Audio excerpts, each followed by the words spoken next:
Hello student, मैं अमित कुमार जैन आपका स्वागत करता हूं अपने YouTube चैनल ग्रिड क्लासेस पर। और मैट्रिक्स के अंदर आज हम पढ़ने वाले हैं इक्वालिटी ऑफ मैट्रिक्स। इसका मतलब ये होता है कि दो मैट्रिक्स को हम इक्वल कब बोल सकते हैं। तो जैसा कि बोर्ड पे लिखा हुआ है, मैंने दो मैट्रिक्स ए और बी कंसीडर किए हैं, matrix A and matrix B. Matrix A को मैंने जनरल कॉम्पैक्ट फॉर्म में लिखा है AIJ M/n, और मैट्रिक्स बी को लिखा है BIJ PYQ। यानी कि मैट्रिक्स ए का ऑर्डर है M/n और बी का ऑर्डर है आपका PYQ। इन दोनों मैट्रिक्स को हम इक्वल कब बोलेंगे? जब ये दो कंडीशन पूरी करेंगे। वो कंडीशन क्या होती हैं? तो पहली कंडीशन है उनके ऑर्डर सेम होने चाहिए। इसका मतलब जितनी रो आपकी ए में होंगी उतनी ही रो आपकी बी में होंगी, और जितने कॉलम आपके ए में होंगे उतने ही कॉलम आपके बी में होंगे।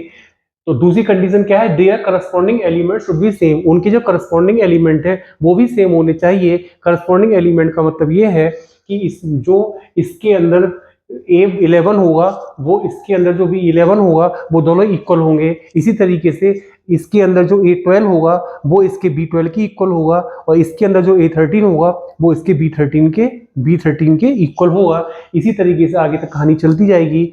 जैसे A22 होगा तो A22 और B22 आपस में इक्वल होंगे। A33 और B33 आपस में दोनों एलिमेंट इक्वल होंगे। इसी को हम कहते हैं करस्पॉन्डिंग एलिमेंट इक्वल होने चाहिए। If A and B are equal, अगर A और B मैट्रिक्स इक्वल होते हैं तो हम लिखते हैं A इक्वल B। अगर A और B इक्वल नहीं होते हैं तो हम लिखते हैं A नॉट इक्वल B। इसके लिए इस हिसाब से हम इसका एक एग्जाम्पल समझते हैं। फॉर एग्जाम्पल, इसने लिखा है this matrix and this matrix are equal. उसने खुद ही बोला है कि ये दोनों मैट्रिक्स इक्वल हैं। Then find the values of x, y, p and q। अगर ये मैट्रिक्स इक्वल है तो आपको x, y, p, q की वैल्यू फाइंड आउट करनी है। तो सॉल्यूशन में देखिए, जब आपने पहले ही पढ़ रखा है, जब दो मैट्रिक्स इक्वल होते हैं तो हम उन दोनों मैट्रिक्स को इक्वल का साइन लगा करके कनेक्ट करते हैं। तो क्वेश्चन में बोला ही ये गया है कि ये दोनों मैट्रिक्स इक्वल हैं, तो हम इन दोनों मैट्रिक्स को इक्वल का साइन लगा करके शो करेंगे। कंपेयरिंग ऑन बोथ साइड, अब दोनों साइड कंपेयर की जाएगी। तो आप देख लीजिए दोनों मैट्रिक्स इक्वल क्यों है? क्योंकि दोनों का ऑर्डर क्या है? 2x2। इसमें दो रो और दो, इसमें दो रो है, इसमें भी दो रो है, और इसमें दो कॉलम है, इसमें भी दो कॉलम है। यानी कि कंडीशन पहली वाली पूरी हो रही है कि दोनों का ऑर्डर सेम है। हमने इक्वल का साइन लगा दिया। अब हमने दूसरी कंडीशन पढ़ी थी, करस्पॉन्डिंग एलिमेंट भी सेम होने चाहिए। तो हम कंपेयरिंग करेंगे दोनों तरफ और इसके करस्पॉन्डिंग एलिमेंट को सेम करें, वो इक्वल पुट करेंगे। करस्पॉन्डिंग एलिमेंट का मतलब है पहले A11 equal to B11, A12 equal to B12। इसी तरीके से देखेंगे तो यानी कि इस वाले मैट्रिक्स में x माइनस वाई A11 के प्लेस पे आया है। इस वाले ब्रैकेट में, इस वाले मैट्रिक्स में जो -1 है वो भी B11 के प्लेस पे आया है। कुछ भी नहीं है, मैं इसको A बोल रहा हूँ, इसको B बोल रहा हूँ, बात तो एक ही है। यानी मैं ये कह सकता हूँ पहली रो पहले कॉलम का एलिमेंट x माइनस वाई है इसके अंदर, और पहली रो पहले कॉलम का इसके अंदर एलिमेंट है -1। इन्हीं दोनों को हम इक्वल करेंगे।